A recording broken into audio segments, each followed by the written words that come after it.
O que analisar em uma pessoa antes de me relacionar? Será que finalmente eu conheci a pessoa certa?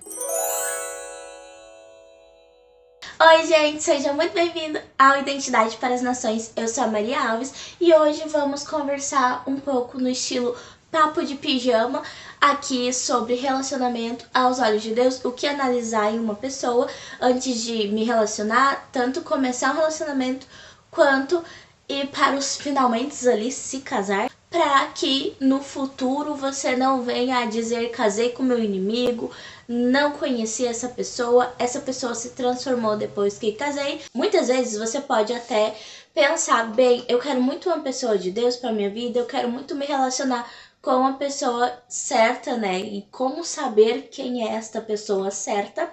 Às vezes você simplesmente não sabe o que analisar e nem como analisar.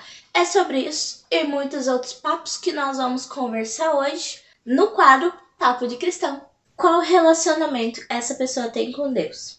Gente, essa é uma questão muito complicada de entender, de saber, né? Porque é muito difícil você saber como é o relacionamento de Deus com a pessoa, principalmente quando você não convive todos os dias ali com essa pessoa, né? Não tem como, se você não mora junto, você saber se ora, se lê a Bíblia, coisa e tal. Por exemplo, eu moro com a minha mãe e duas irmãs e elas não veem o meu relacionamento com Deus, digamos assim, no sentido de orar, de ler a Bíblia, coisa e tal. Por quê? Eu moro na casa de trás, eu tranco o meu quarto, né? Aquela coisa de ter intimidade com Deus ali, né? Como fala a palavra, de trancar o quarto, né? De não fazer as coisas assim publicamente expostas. Muitas vezes eu aqui no canal toco ou narro algum capítulo da Bíblia, mas o meu relacionamento íntimo ali, a minha vida com Deus é no dia a dia, né? Em alguns momentos ali de fechar a porta e realmente é eu e Deus, né? Sem plateia, sem outras pessoas ali olhando, porque aquilo que nós somos, muitas vezes na igreja, na frente das outras pessoas, ou até mesmo em casa, não reflete 100%, ou às vezes nem reflete nada daquilo que nós realmente somos com Deus, diante de Deus, né? Muitas vezes, né, podemos vestir ali uma capa de santidade, de espiritualidade e fingirmos sermos uma coisa que nós não somos, né? Na convivência é que isso vai se tornar mais notável. Pelos frutos os conhecereis, né? Então, uma coisa muito importante é ver que frutos essa pessoa tá dando, mas mesmo assim é algo que merece a nossa atenção, porque é mais difícil de ver, porque não é algo que, mesmo que você seja parente, mesmo que você convive e more junto, pode ser que você não veja, porque é algo que tá lá no interior, né? No coração da pessoa. Mas olha os frutos que essa pessoa tem dado, para que você entenda, poxa, será que os frutos que essa pessoa tem dado me fazem admirar essa pessoa, me fazem brilhar os olhos e pensar, meu Deus, glória a Deus, que relacionamento com Deus. Porque geralmente quando uma mulher ou um homem cristão falam sobre o que buscar numa pessoa, o que querem na pessoa certa, né? Geralmente a primeira coisa que vem é que seja um cristão de verdade, que ame a Deus acima de tudo, que ame a Deus acima dela mesma, acima dele, né? Que busque a Deus e que seja um verdadeiro cristão. Mas às vezes a pessoa não sabe reconhecer quando a pessoa é um verdadeiro cristão ou não. E é pelos frutos, gente. E não é pelos frutos de, se prega bem, se canta bem, se ora bem, se tem uma boa oratória. Essas coisas você pode ser ateu e fazer super bem. É aquela questão de frutos, de como reage quando é confrontado, quando reage quando é caluniado, como reage, é mais como reage, né? Como reage em situações difíceis, em situações de perdas, em situações difíceis de lidar, de resolver, ou que necessitam confiar em Deus. Como essa pessoa reage, a quem ela corre, é para Deus, essa pessoa é uma pessoa mansa, é uma pessoa humilde, sabe? Muitas vezes nós podemos notar nas atitudes, nas palavras, no dia a dia mesmo, né? Essa pessoa tem algum problema em servir aqueles que essa pessoa ama? Essa pessoa tem algum problema de te servir? Essa pessoa tem algum problema de servir a um desconhecido, a uma pessoa que não tem nada para oferecer em troca? São essas as perguntas, né, que você deve fazer. E a próxima, né, que eu falei aqui é: você admira essa pessoa? Gente, Não tem como você se relacionar com alguém se você não admirar a pessoa. Não tem como você se casar com alguém que você não admira. E você, mulher que está me assistindo, submissão é estar debaixo da mesma missão. É como se fosse um time. Eu sempre costumo pensar que o casamento é como um jogo de futebol, um time de futebol, onde o homem ali seria meio que o treinador e a mulher o jogador. O treinador ali está liderando, né?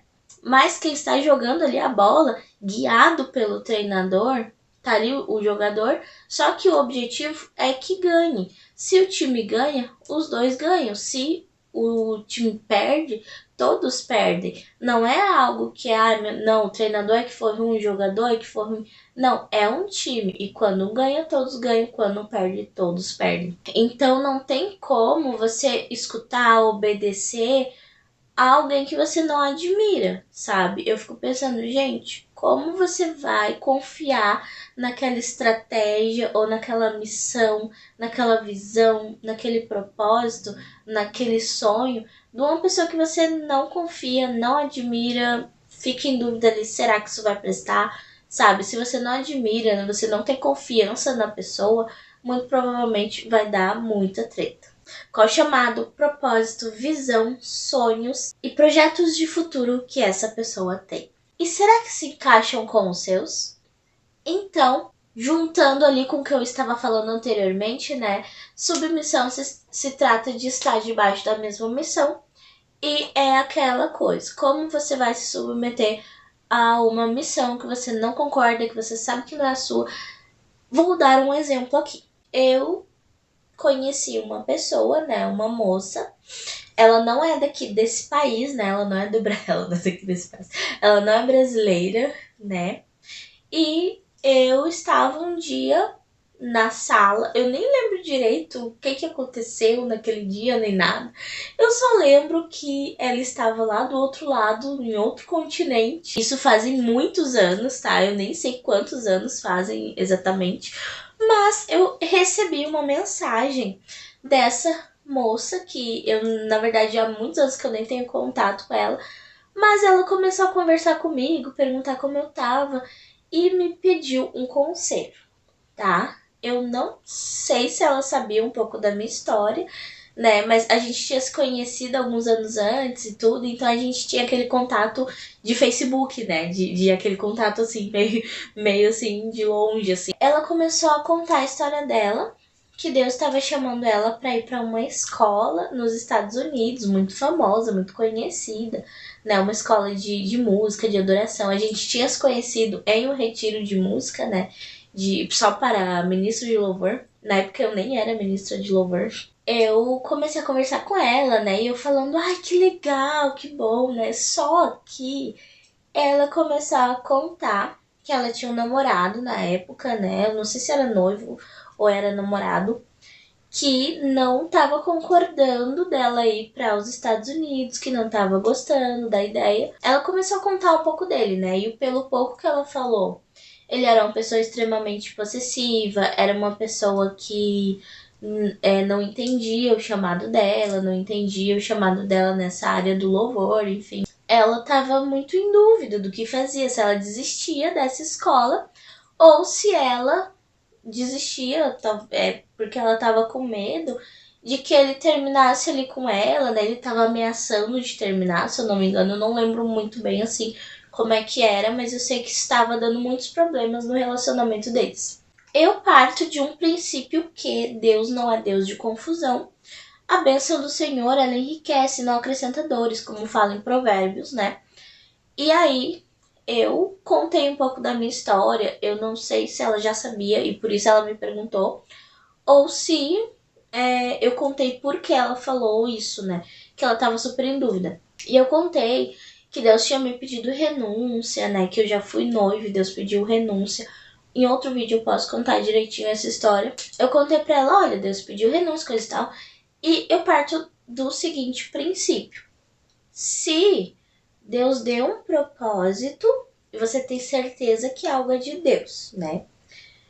A outra coisa que Deus der vai se encaixar perfeitamente, né? Pode não ser igual os propósitos, as visões, coisa e tal, mas se encaixam. Se você pensar em duas peças de quebra-cabeça, na verdade, se elas forem iguais, elas nem se encaixam, né? Elas têm que ser diferentes. Só que tem que ser um diferente que o que faltar nessa seja justamente o que tem a mais nessa, para que venham se encaixar de maneira perfeita. E aí eu falei isso para ela. Olha, você tem certeza que uma dessas coisas é de Deus, né? Eu perguntei, você tem certeza que essa escola foi Deus realmente? É Deus quem tá te guiando a fazer coisa e tal? E ela falou, tenho, né? Eu não queria dizer assim na cara dura, termina esse namoro, né? Um dia eu ainda vou fazer um vídeo, vou colocar aqui nos cards. Gente, eu tô perdida porque eu não tô aqui no home office. Eu acho que é esse lado. Mas eu não queria falar muito assim na cara dura, olha, renuncia, termina o namoro, coisa e tal. Mas eu tava contando, né, olha, eu renunciei, eu não me arrependo. Eu sei que Deus tem feito grandes coisas comigo, né, porque eu nem tinha saído do país ainda, né. Mas Deus já tava fazendo muita coisa assim comigo, né. E aí eu falei, olha, se você tem certeza absoluta que é propósito de Deus você ir pra essa escola, então assim, não existe confusão, né? Deus não te dá uma coisa que contraria a outra, mas sim que se casem, que se encaixem. Resumindo, eu não disse para ela terminar, mais ou menos, mas o fato é que depois de um tempo eu vi uma foto dela, né, com uma pessoa até super famosa aqui do Brasil, uma cantora super famosa que tava lá nos Estados Unidos. E depois de um tempo eu vi umas fotos dela com um rapaz americano, né? E depois de um tempo, eu vi ela casada, criou um canal no YouTube e começou a ficar super, super famosa, conhecida assim, famosa lá nos Estados Unidos, né? Super conhecida, ensinando, falando sobre relacionamento aos olhos de Deus. Isso faz anos já, né? Até. Mas eu fiquei muito feliz porque eu vi assim que por ela ter confiado que aquilo que o Senhor falou, que era o melhor para ela podia abrir mão daquela outra coisa que ela queria muito, mas que não era o tempo, não era aquele modo, não era aquela pessoa, porque essa pessoa não estava querendo caminhar no mesmo propósito. Imagina, gente, se ela casasse com aquele rapaz que já estava podando ela, e não em coisas erradas, mas em coisas que Deus estava dizendo para ela fazer, sendo que o rapaz nem era marido, então ela nem devia submissão a ele,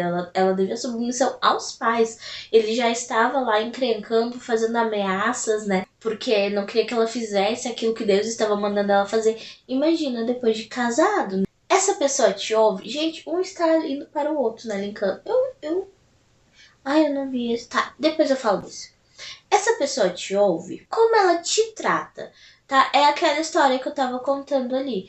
Gente, não é o te ouve no sentido de, ai meu Deus, porque eu quero conversar 8, 10 horas por dia no telefone, enquanto a pessoa tá lá no trabalho e não, a pessoa tem que me dar atenção, porque eu preciso estar com a pessoa o tempo inteiro e aquele sanguessuga, né, não tem vida própria. Não é isso que eu estou falando, mas é no sentido assim, ó. Às vezes é um sonho que ele até parece pequeno aos olhos de uma outra pessoa, mas será que essa pessoa te ouve? Será que essa pessoa acredita no seu potencial? Será que essa pessoa te incentiva, né? Como é que essa pessoa te trata quando você tá de TPM, né, moça? Será que essa pessoa, né, esse rapaz é compreensível?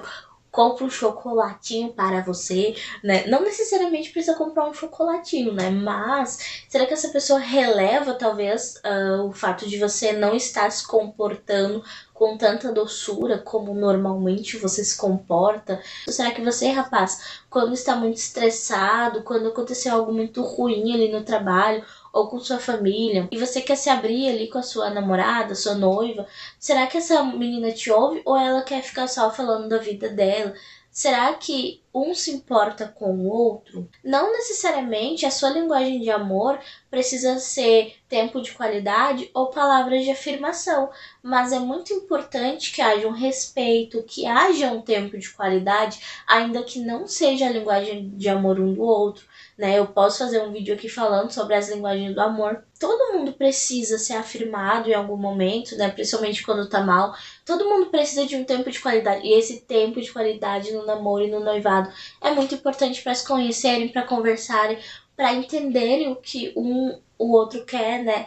Até para entenderem se os sonhos são importantes e você tem como pegar esses sonhos do outro e trazer para sua vida e transformar esses sonhos em teus sonhos também. Será que os teus sonhos também podem se tornar os sonhos dessa outra pessoa para que vocês possam sonhar juntos? Porque, gente, não vai ser um namorico que amanhã vai terminar. Vai ser um casamento que a princípio é para ser para a vida toda, né? Pensa nisso, você merece uma pessoa que te ouça e que acredita nos teus sonhos e que te leva pra frente e que te impulsiona a ser cada vez melhor. E aí, você gostou do vídeo? Se gostou, não esqueça de deixar o like e deixar aqui nos comentários qual dica você mais gostou. Se concorda, discorda, pode deixar aqui nos comentários. E você já viu o vídeo 10 perguntas para fazer antes de casar? Se você não viu, eu vou deixar o vídeo aqui na tela final e vou deixar todos os vídeos relacionados aqui a relacionamento aos olhos de Deus na descrição. Então, veja aí todos esses vídeos que você não tiver visto ainda.